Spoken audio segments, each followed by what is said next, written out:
Hello दोस्तों, तो आज एक और न्यू वीडियो आ चुकी है जिसमें कि हम 100 मार्क्स के हिंदी के कुछ इम्पॉर्टेंट चैप्टर को पढ़ने वाले हैं। ओके, तो चलिए बिना टाइम बर्बाद किए हम चैप्टर को पढ़ते हैं। ओके, तो हमारा क्वेश्चन क्या है? क्वेश्चन है हमारा, विराम चिन्ह शीर्षक कहानी की संक्षिप्त कथा वस्तु प्रस्तुत करें।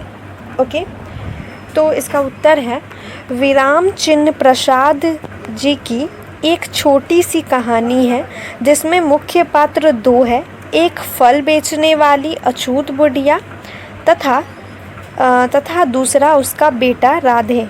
इन्हीं की कहानी के द्वारा प्रसाद जी ने हिंदू धर्म में फैली अछूत परंपरा के प्रति विरोध प्रदर्शित किया है। एक गरीब फल बेचने वाली अछूत बुढ़िया एक मंदिर के पास नित्य फल बेचने बैठती है। कभी बिक्री होती है, कभी नहीं। एक बार 3 दिन तक लगातार उसकी कुछ बिक्री नहीं हुई। घर की पूंजी से बढ़कर भी गरीबी है, अतः वह बेचारी अपनी डलिया से 2-1 केले खाकर गुजारा करती है। दूसरी ओर बुढ़िया का बेटा राधे है, जो ताड़ी पीता है तथा स्वभाव से विरोधी है। बुढ़िया तो अछूत होने के कारण तथा परंपरा से समाज की उपेक्षा सहते रहने के कारण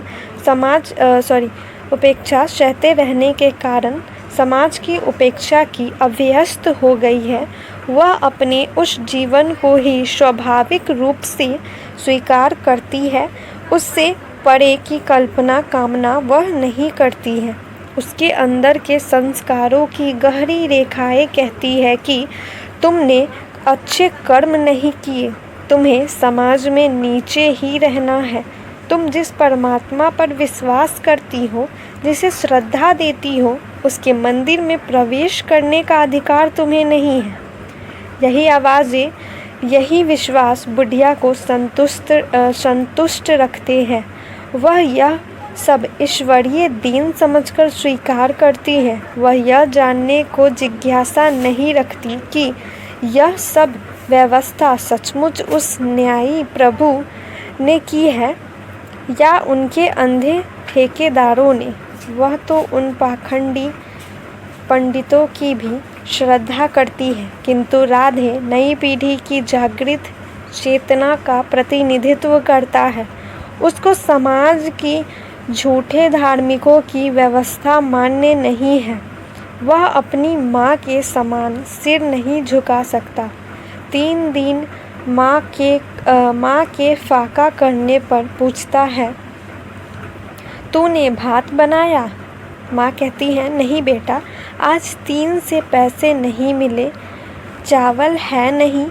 इन मंदिर वालों ने अपनी जूठन भी तुझे दी, मैं क्या लेती, उन्होंने दी भी नहीं। तब भी तू कहती है कि मंदिर में हम लोग न जाए। फिर उसका बेटा कहता है कि तब भी तू कहती है कि मंदिर में हम लोग न जाए, जाएंगे, सब अछूत जाएंगे। माँ कहती है, ना बेटा, किसी ने तुझको बहका दिया है। भगवान के पवित्र मंदिर में हम लोग आज तक कभी नहीं गए। वहाँ जाने के लिए तपस्या करनी चाहिए। किंतु राधे यह सब नहीं सुनता। उसका मन विद्रोह करता है। जान का खतरा होने की धमकी मिलती है, किंतु वह कुछ एक नवयुवकों को इकट्ठा कर यह निश्चय करता है कि पंडित का ढोंग फोड़ना चाहिए। वह अपने जन्म सिद्ध अधिकारों से वंचित नहीं होना चाहता। उसकी आत्मा कहती है कि भगवान के मंदिर में छूत अछूत प्रश्न नहीं, यह झंझट मनुष्य का बनाया है।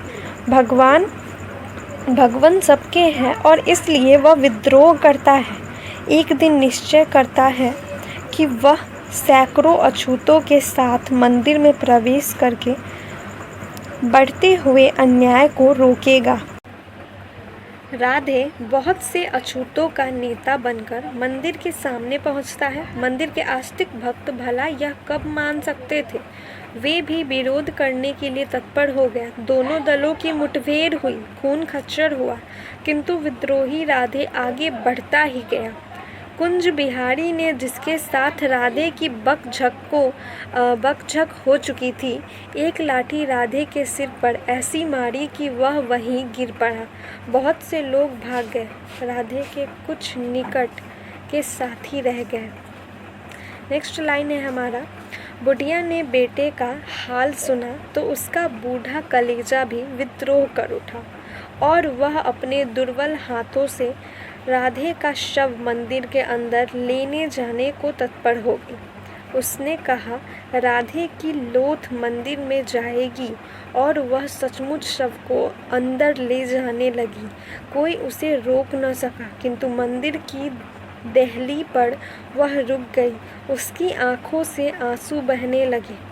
शव को उसने देहली के पास ही रख दिया, स्वयं देहली पर सिर झुका दिया और सदैव के लिए संसार से छुट्टी पा गई।